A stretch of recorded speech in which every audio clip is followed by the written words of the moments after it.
Aleluia. Esther, capítulo de número 6. Nós vamos ler apenas do verso 1 ao 4. Quem achou, diga amém. Amém. Naquela noite, o rei não pôde dormir, de sorte que mandou trazer o livro das crônicas, os registros do seu reino, os quais se leram diante dele.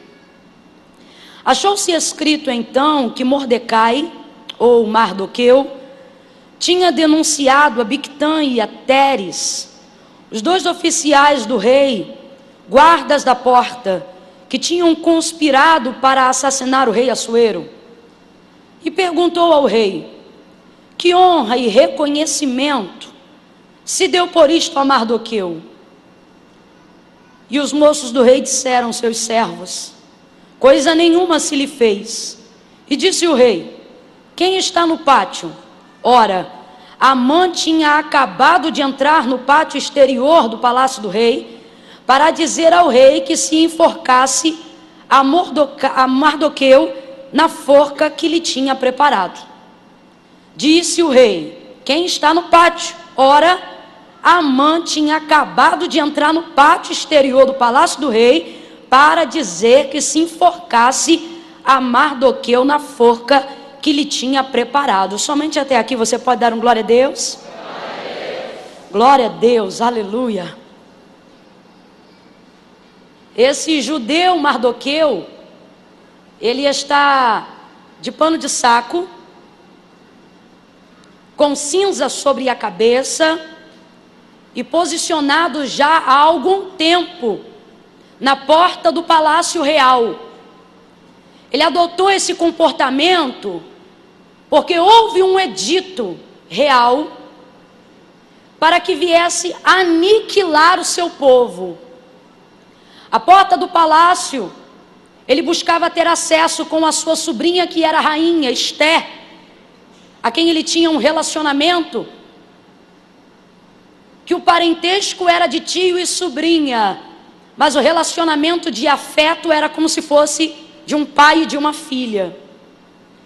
E agora ele está juntando todos os seus esforços, seus sacrifícios pessoais, espirituais, colocando, trazendo em evidência, em toda a sua maneira de viver, uma estratégia do céu, uma resposta do céu, ao ponto que em dado momento, quando ele fica sabendo do edito e ele coloca isso diante de Esther, Hadassa, sua sobrinha, ele percebe que ela fica temerosa, porque só poderia se apresentar diante do rei quem ele fosse convidado. Esther já não era convidada há um tempo diante da presença do rei.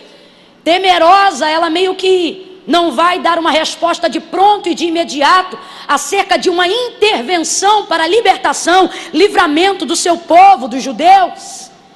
E ele vai deixar muito claro para ela: olha, será que não aprouve o Senhor te colocar aí dentro, para que você fosse um instrumento para que esse livramento acontecesse? Agora, todavia, Esther, fica ciente que se não vier de ti, de outra parte virá.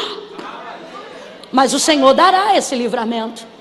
Que homem crente, que homem de fé, que homem honrado. Este homem agora se curva diante de Deus. E não se curva diante deste homem que você observou no texto, considerado um homem mau. Eu me lembro que no momento do banquete em que Amã seria definitivamente desmascarado, o rei pergunta quem Esther convida, e ele diz: olha, chame aquele mau Amã.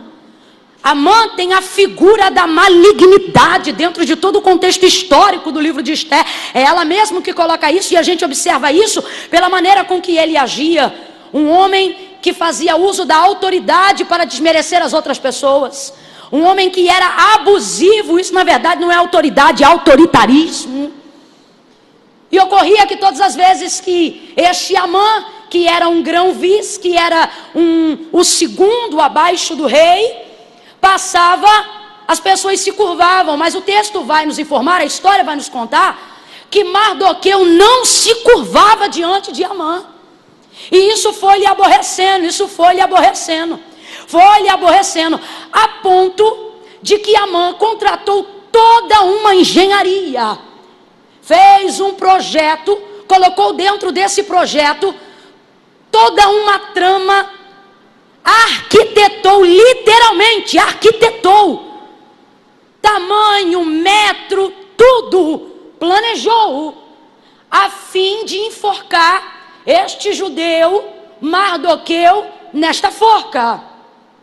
Enquanto tudo isto está acontecendo, enquanto faltam poucos dias para que uma perseguição se dê aos judeus, eles sejam mortos sem direito de defesa e tenham todos os seus bens despojados para os seus inimigos, enquanto Mardoqueu está vestindo pano de saco, trazendo cinzas sobre a cabeça, e Esther está entrando no período de jejum, a fim de também ser usada como uma ferramenta de livramento para o povo de Deus, para o seu povo, Amã está traçando todos esses projetos, e uma vez concluída a arquitetura de morte que ele tramou contra Mardoqueu, o texto diz que naquela noite, que antecipava a noite que Amã já havia determinado no seu coração entrar no palácio para poder comunicar ao rei o consentimento da morte do judeu Mardoqueu, o texto vai dizer que o rei perde o sono.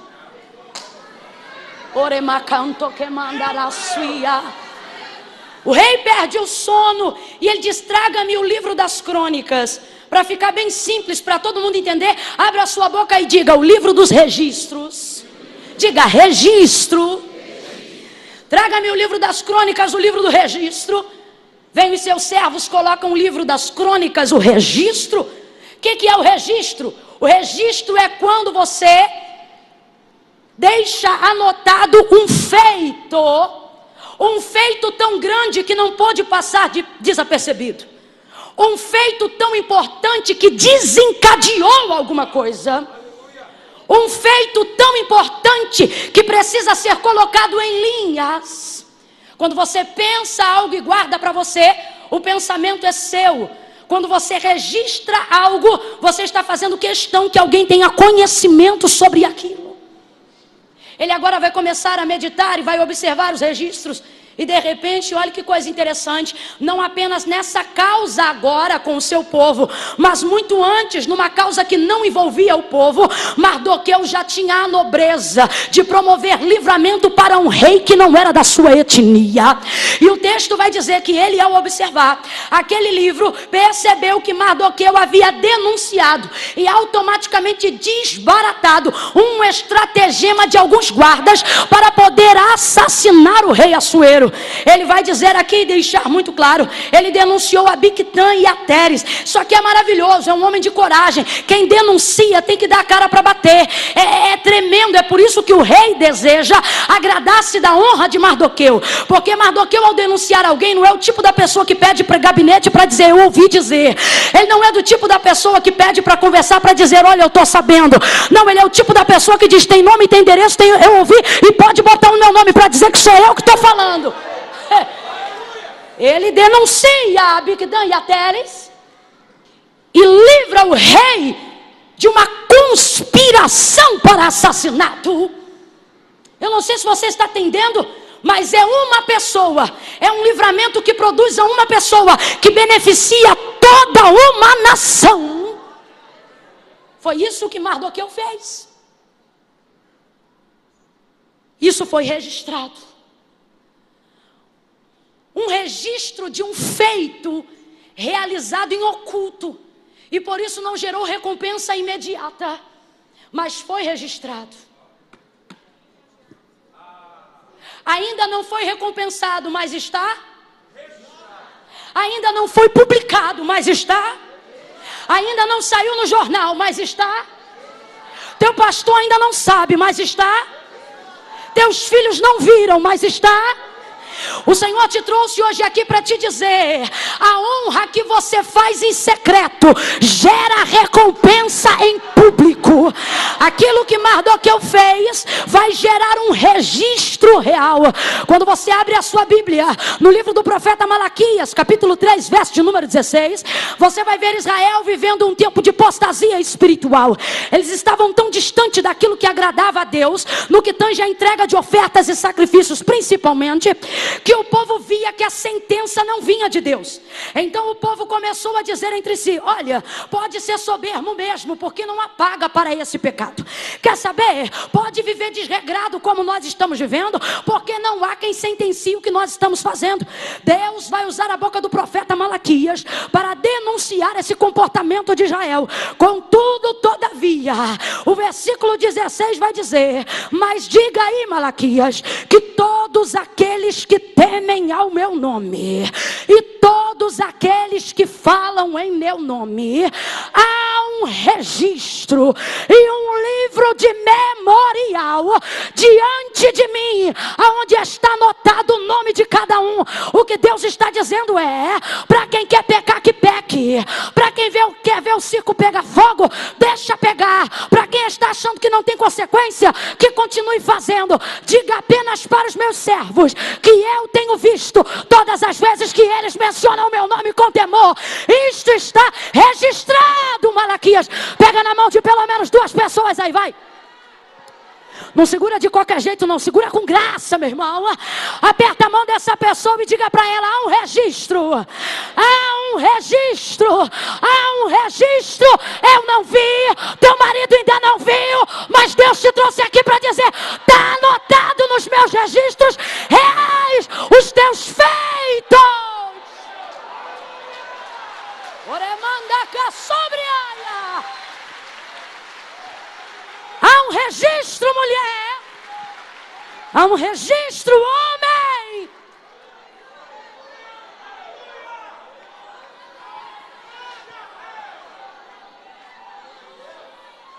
Davi, em dias de lamento,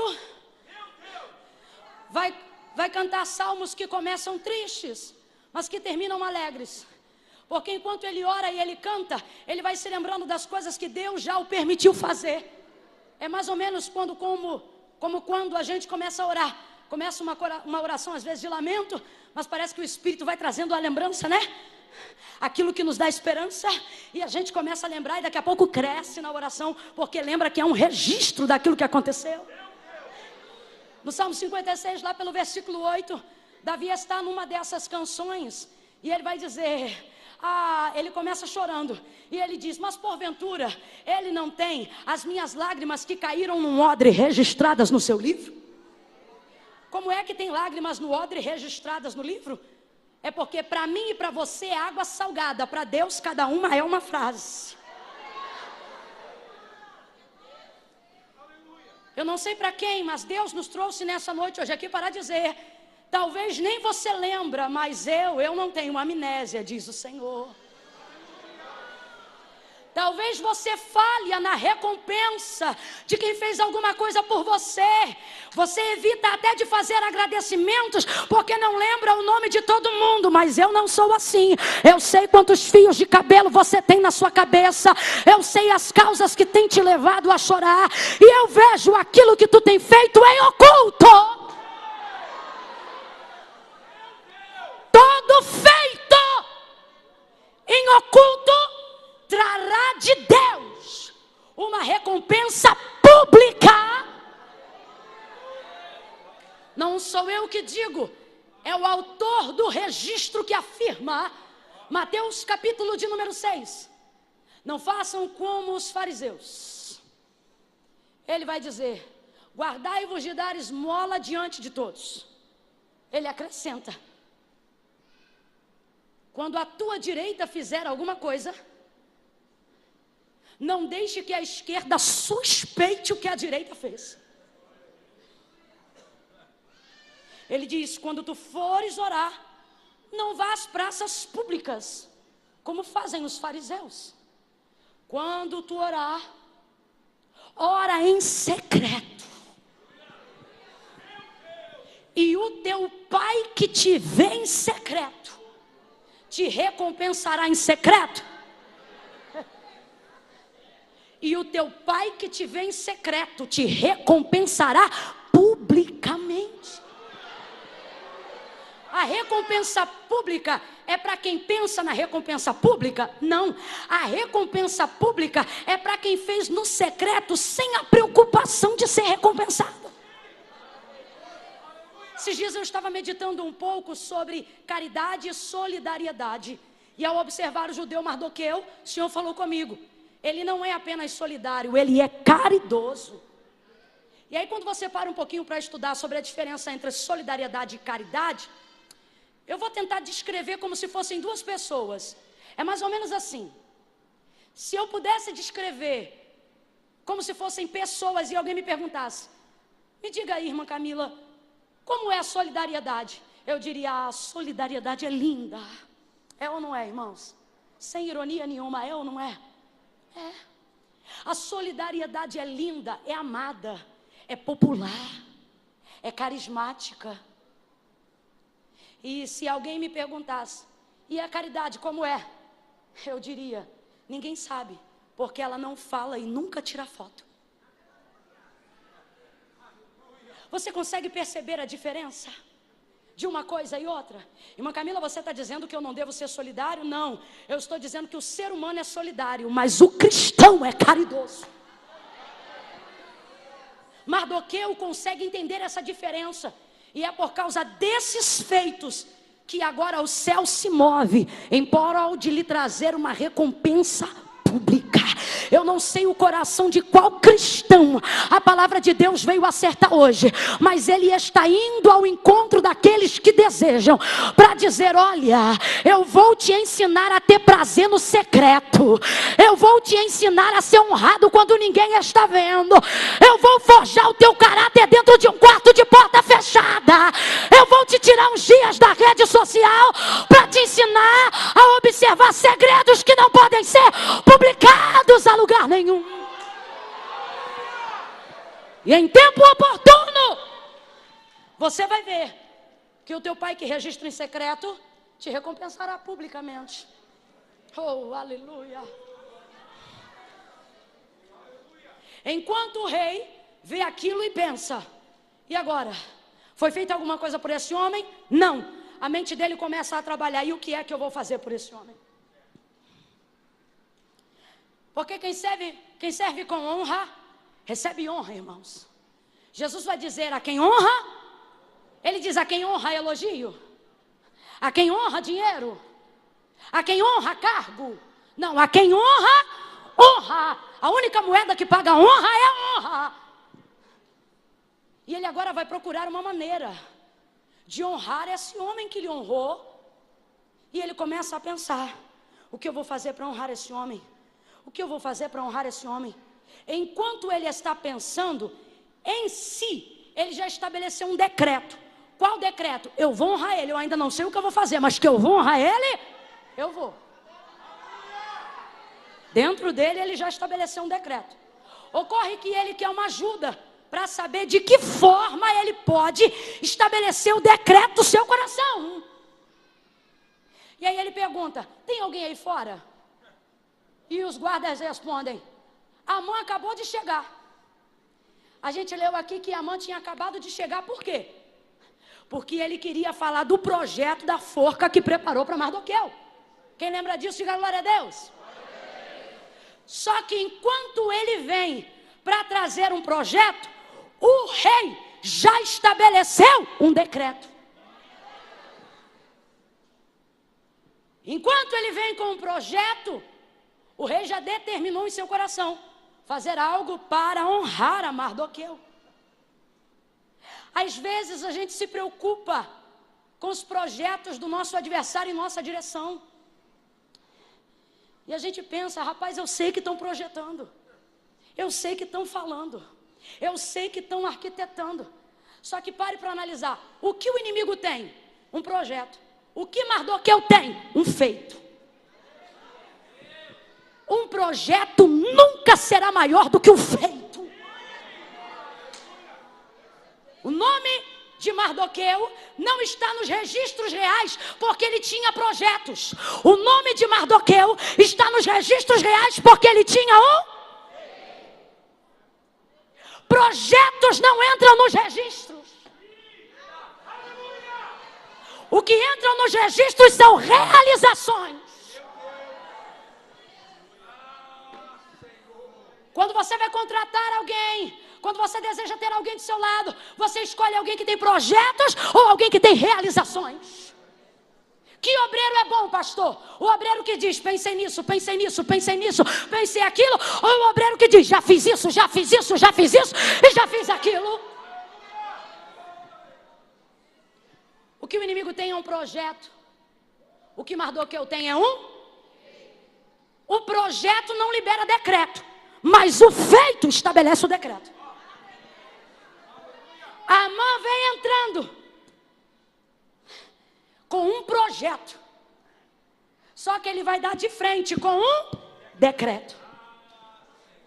Quando Ecabada sebre com Manaio, se eu fosse você, eu já estava glorificando, porque eu não sei se você está entendendo, mas Deus te trouxe nessa noite de domingo para te dizer: não temas os projetos, eu estabeleci sobre a tua casa decretos que vêm antes dos projetos que o teu adversário projetou. Veja, o projeto é engenhoso. O projeto já está praticamente executado, mas ele será interpelado por um decreto. A mãe e nem ninguém que execute um projeto está habilitado para realizar um decreto, a não ser o rei. Da boca de quem sai um decreto? Da boca da única pessoa que pode determinar o fim de alguma coisa. Decreto é pontuar.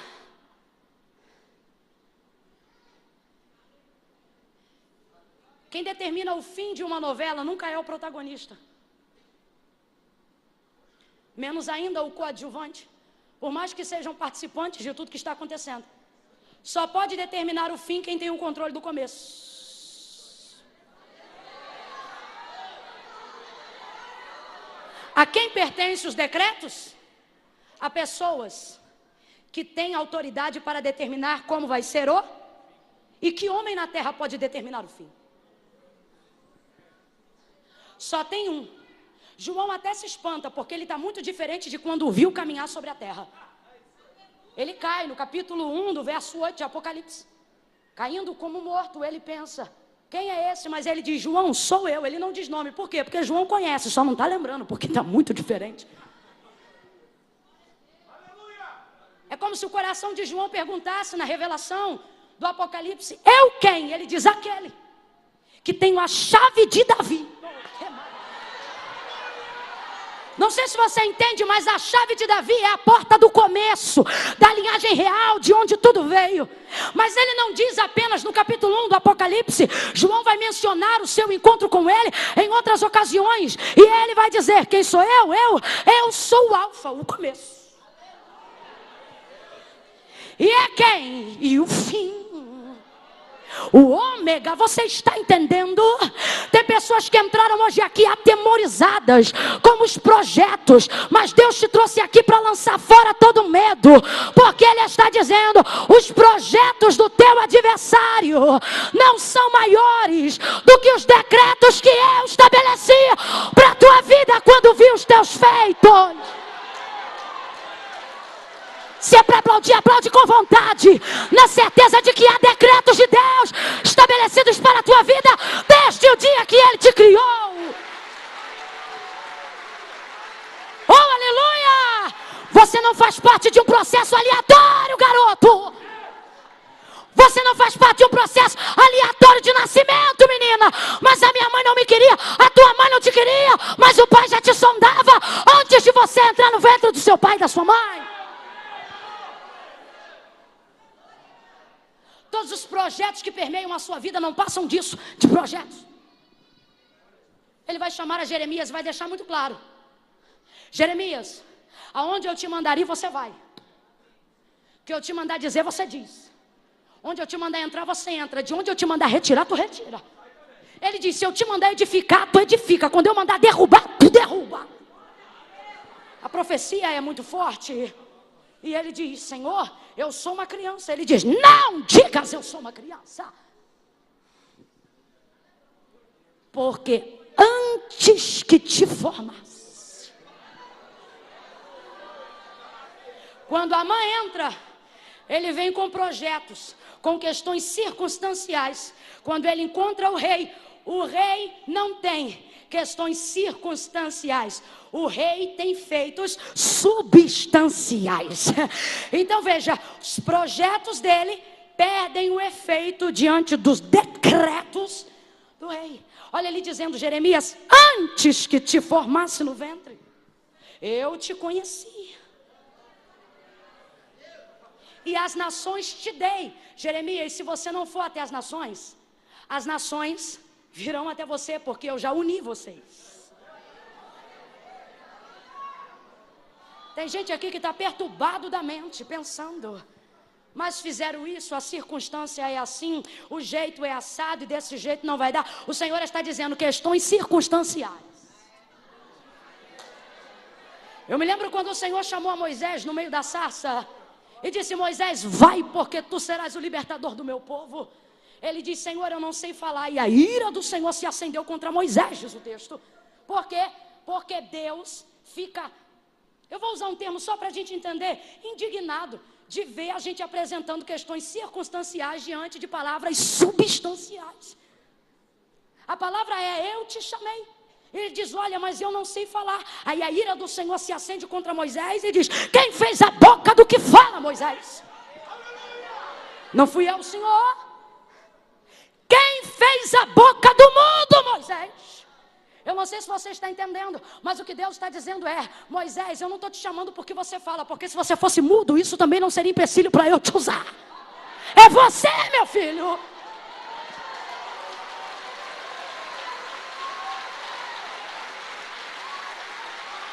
Eu já decretei, eu já estabeleci, ainda antes que houvesse dia, ele já existia, e não há quem possa fazer escapar das minhas mãos, mas eu estou devendo, e não há quem possa fazer escapar das minhas mãos, mas estão me perseguindo, e não há quem possa fazer escapar das minhas mãos, mas o meu marido não é crente, e não há quem possa fazer escapar das minhas mãos.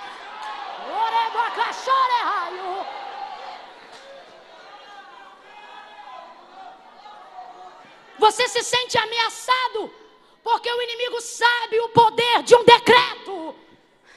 É por isso que ele lança contra você projetos com cara de decretos.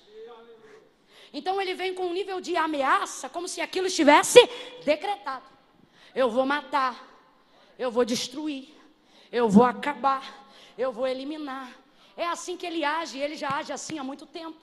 Quando você observa o livro de 2 Reis, capítulo de número 20, se eu não me engano, 1 Reis 20, você vai observar um homem chamado Ben-Hadad, que se levanta contra o rei de Israel, Acabe, naquela ocasião, e ele manda um mensageiro liberar para Acabe um decreto. Fala para ele que amanhã, antes do meio-dia, tudo que é dele é meu, e todo o povo desta terra se tornará escravo do meu reino. Acabe, ao ouvir aquilo, frouxo como era, manda a mensagem de paz. Quando o inimigo manda a mensagem de guerra, não devolva a mensagem de paz. Tem gente que prefere ficar quietinho para evitar o estardalhaço. Você pode levantar bandeira branca para qualquer ser humano nessa terra, mas quando o inferno levantar, com ele não tem paz, é guerra. E ele diz, Acabe então vai ficar com medo. Ele diz: ô meu irmão, vai chamar o inimigo de irmão. Ô meu irmão, não faz isso não, minha casa é tua, meus filhos são teus. Fica comigo, fica à vontade, vamos jantar, vamos almoçar. Quando você tenta estabelecer paz num reino espiritual que deseja te armar guerra, ele não retroage nem se aliança, ele expande o território. Antes era só a parte de Israel. Aí agora ele manda um segundo recado e ele diz assim: agora, porque tu disseste que é meu irmão, fique ciente que amanhã, antes do meio-dia, o pó de Samaria não será o suficiente para conter embaixo dos meus pés. Ele estava numa parte e entrou agora na outra. Acabe fica cheio de medo, o profeta se levanta. O profeta que o Senhor envia diz para ele: pode ir contra eles. E aí ele pergunta: mas quem ataca, eu ou eles? Aí o profeta diz: quem ataca é a gente.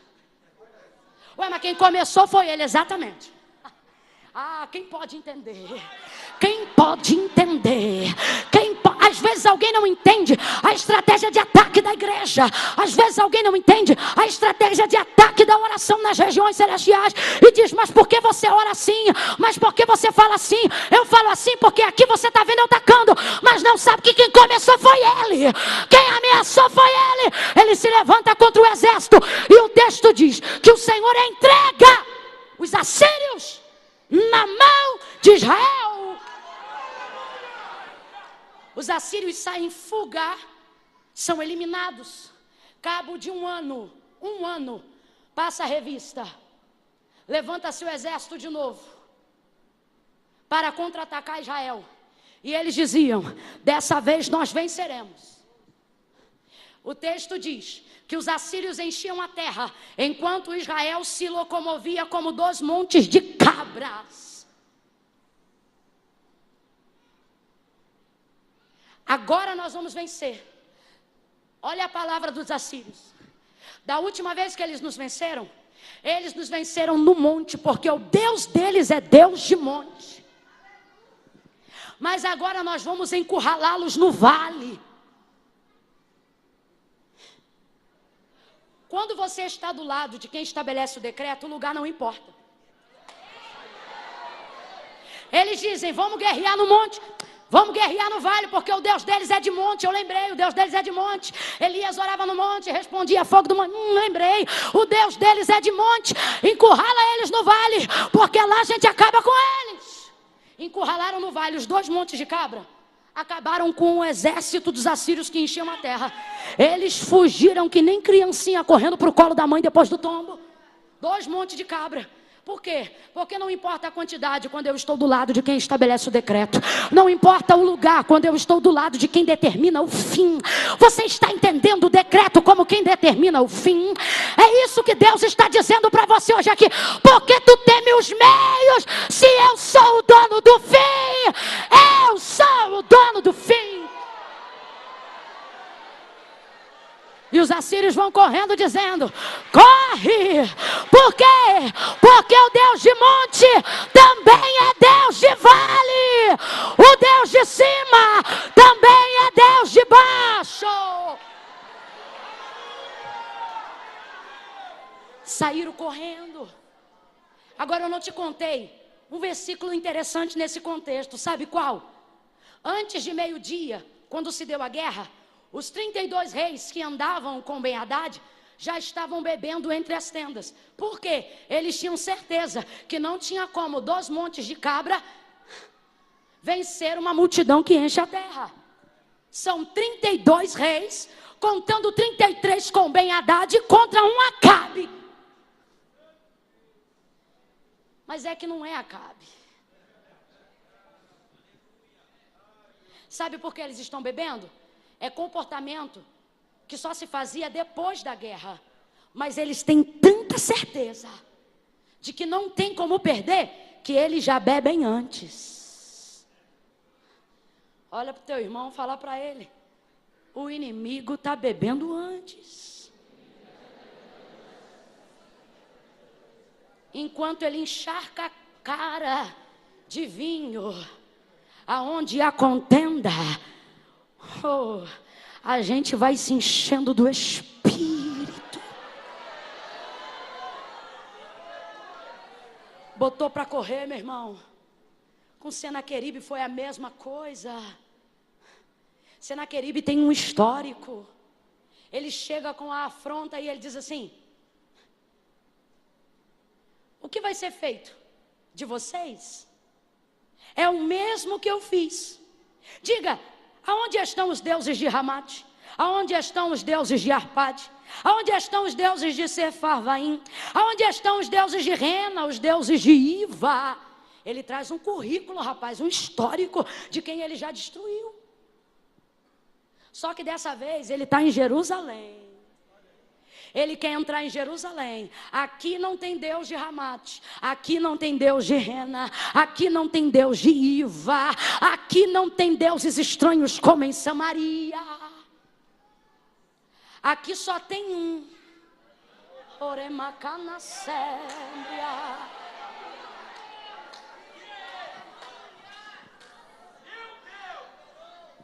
O que o Senhor fez? Como um anzol, lhe pôs um freio e lhe puxou de ré pelo caminho que veio. Deus nos trouxe hoje aqui para lembrar que o Deus que você serve é o Deus do início, do meio e do fim. Juízes capítulo 6, Gideão, conhecido como Jerubbaal, Jerubbaal, destruidor de altares de Baal. Quando o Senhor lhe apareceu no terreno de seu pai, ele acabou com o altar de Baal. No outro dia, os anciãos e os demais adoradores de Baal da cidade se levantaram para dar cabo da vida de Gideão, que por eles ficou conhecido como Jerubbaal.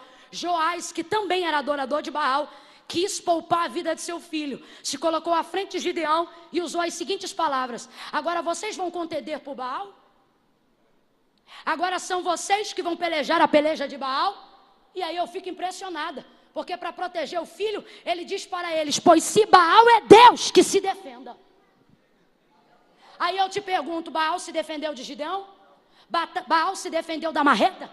Baal se defendeu de alguma coisa? Não, porque o Senhor já havia dito para Israel: não cai na deles, porque eles têm boca, mas não falam, ouvidos, mas não ouvem, pés, mas não caminham, mãos, mas não apalpam. Antes precisam ser carregados por aqueles que foram criados. E o nosso Deus nos trouxe aqui para lembrar da sua grandeza. E Ele está dizendo em contrapartida a isto: Ele tem olhos como chama de fogo, Ele tem os seus pés como latão reluzente, e na sua coxa direita está escrito: Rei dos reis, Senhor dos senhores. Levante a sua mão para adorar ao Deus que fala, ao Deus que defende, ao Deus que julga, ao Deus que protege você, e que nessa noite está desfazendo projetos pelo poder dos seus decretos. Oh, aleluia!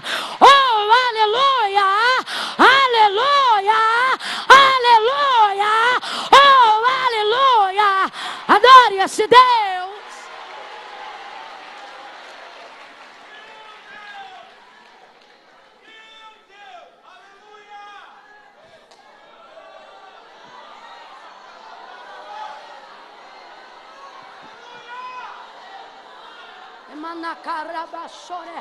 Cadê o menino daqui que estava tocando teclado?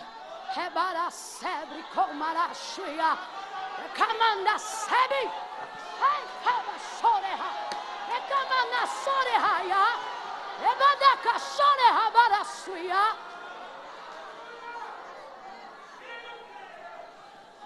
Os decretos, isso aqui é aspas, tá? Aqui, ó. Os decretos que o teu adversário arquiteta contra você não passam de projetos.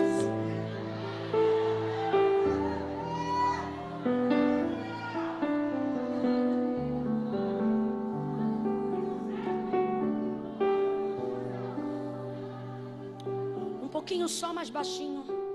E não quero nada lento com estilo de casamento, não. Faz um bom aí. Por aí, é mais ou menos. Tem que ser baixinho, que ainda não está acabando. Calma aí.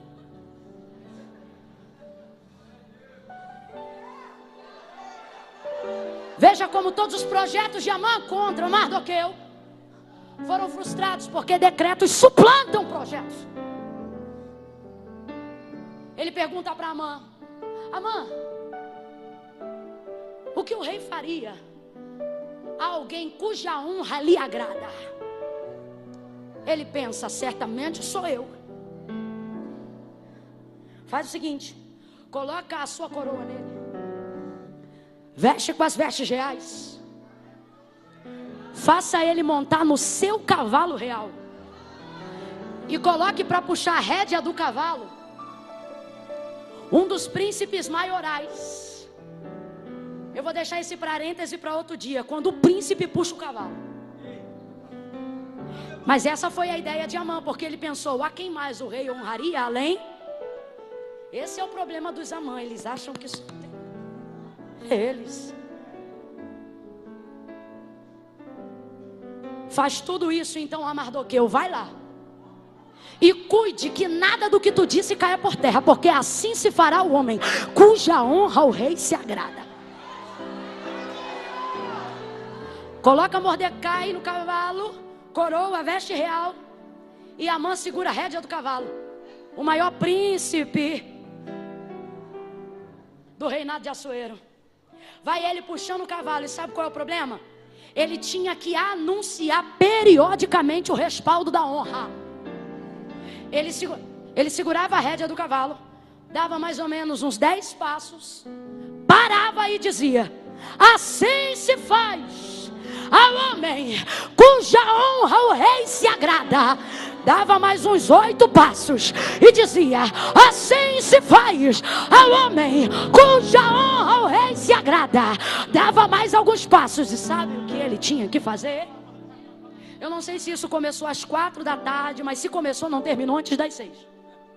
Porque ele teve que andar por toda aquela província anunciando isso. Assim se faz ao homem cuja honra o rei se agrada. Assim se faz ao homem cuja honra o rei se agrada. Assim se faz ao homem cuja honra o rei se agrada. Assim se faz ao homem cuja honra o rei se agrada.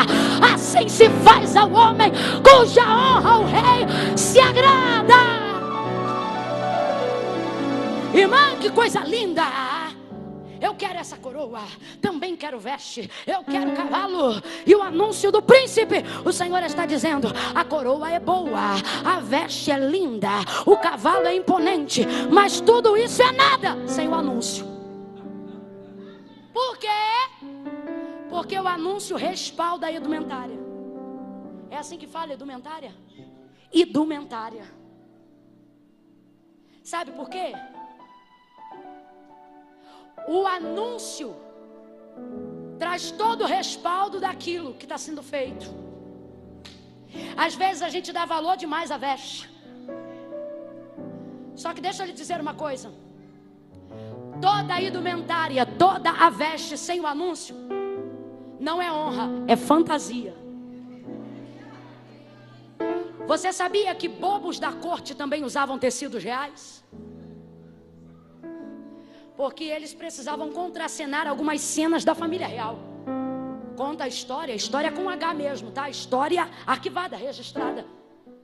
Que bobos da corte também têm acesso a tecidos reais para construir as suas fantasias.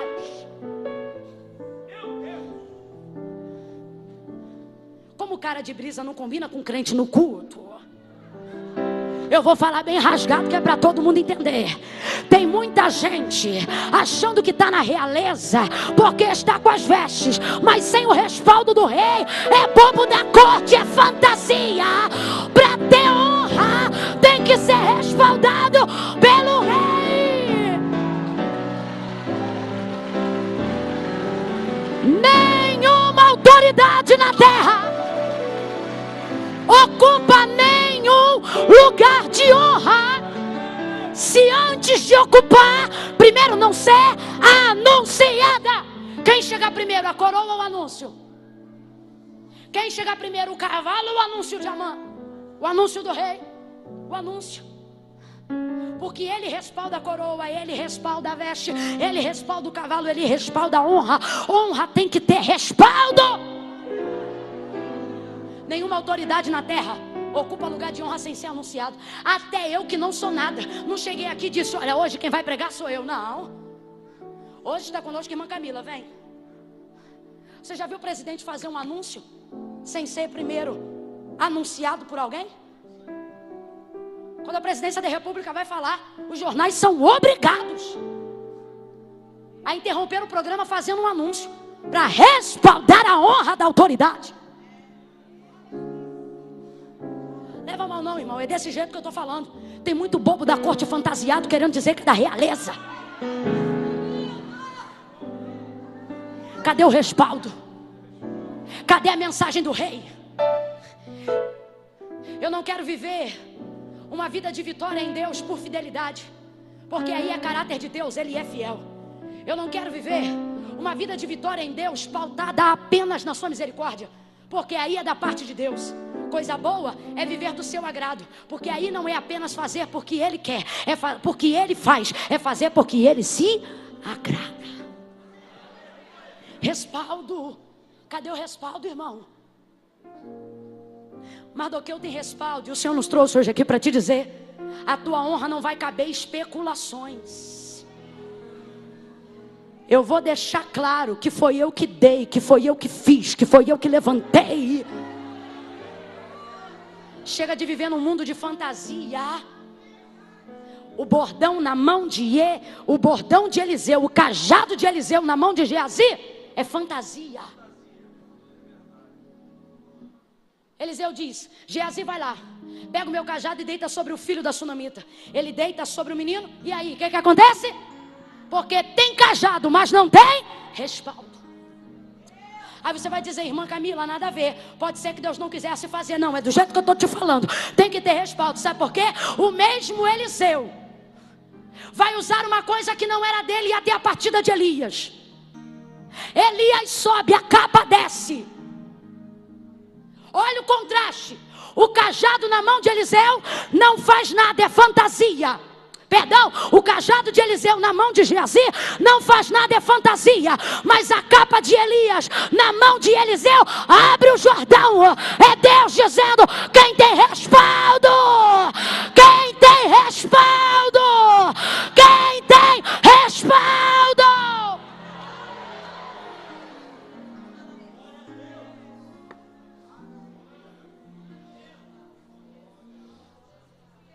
Você vai ver um Mardoqueu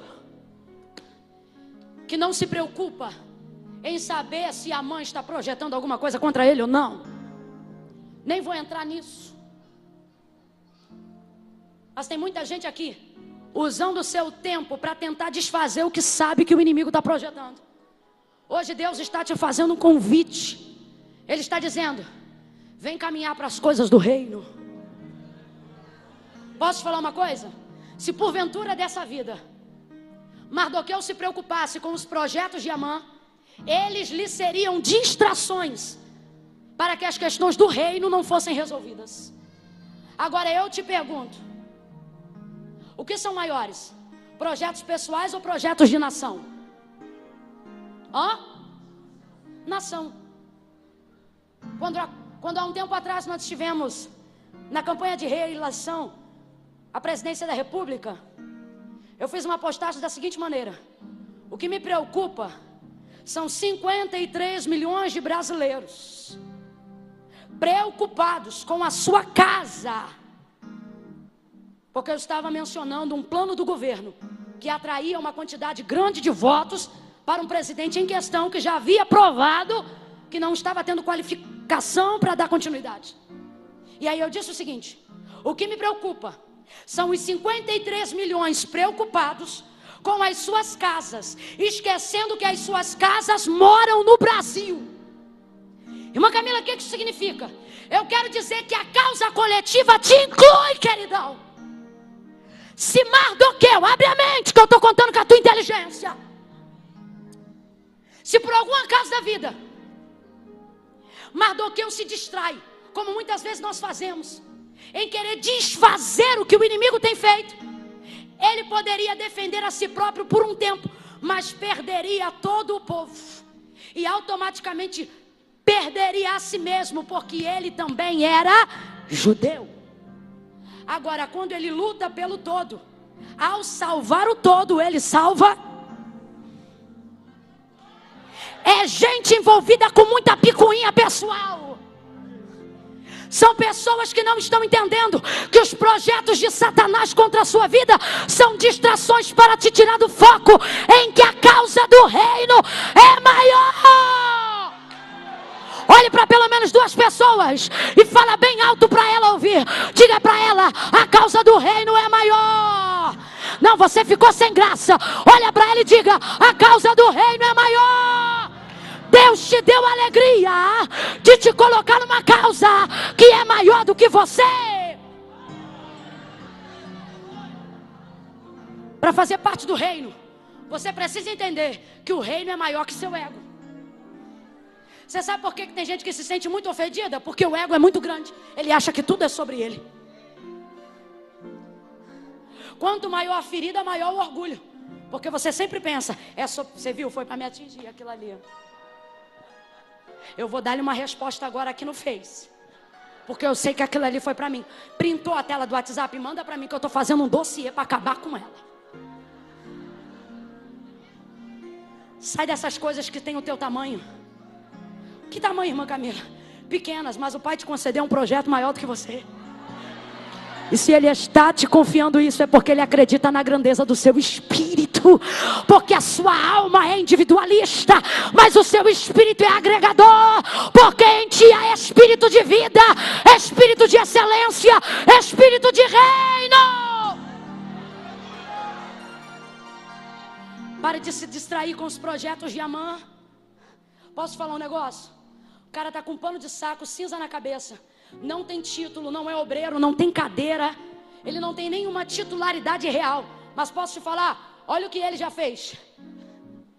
Livrou o rei de conspiração, está julgando a causa de um povo e é conselheiro direto da rainha. Não, você não entendeu. O cara não é nada e é tudo ao mesmo tempo. Porque não é o que ele tem, é quem ele...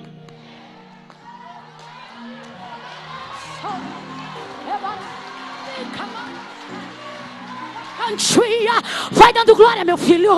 Vai dando glória, minha filha. Hoje o Pai te trouxe aqui para te dizer: você é maior do que essas coisas pequenas. Vem pro meu reino. Amã quer te distrair.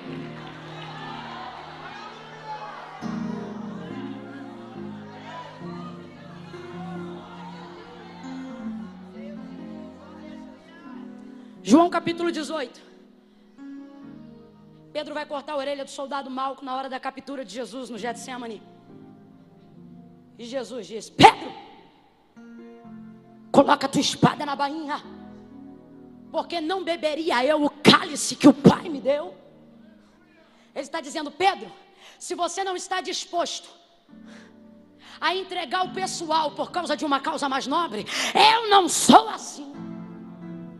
Eu estou disposto. Hoje o Senhor quer saber quantos estão dispostos a sacrificarem o pessoal em prol de uma causa maior. Quando você sacrifica o pessoal, você promove o reino. Quando você promove o reino honra você.